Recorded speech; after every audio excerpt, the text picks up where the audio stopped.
יכול להיות צעיר, יפה, כוח, יפה, וגם כן, יכול להיות נראה כמו זה, אשכנזי, סועדי, אמריקאי. שנירסן, כן, כן.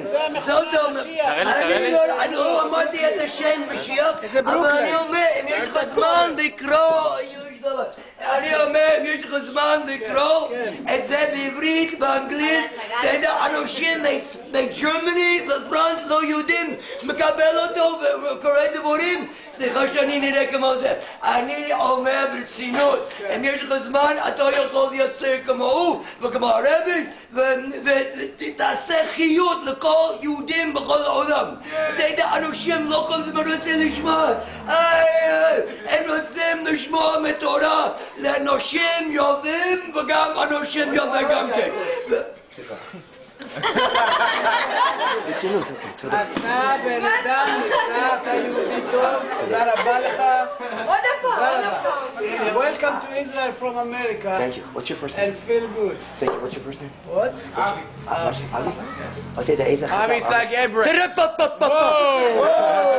Brother got it going on. I'm gonna give you. Listen to Sorin. פתאום אברהם אבינו את הבהמות וטרה, זה הוולצ'ר, זה ציפור איגל, רוצה להחליט, אברהם אבינו תיקח בשתקן וזוז.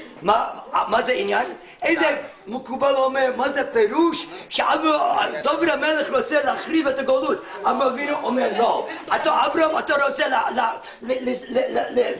לעורר גאולה ולשחוט את הגלות, כן או לא? לשחוט את הגלות? אתה רוצה לזוז את הגאולה? לא. לא רוצה לזוז את הגאולה?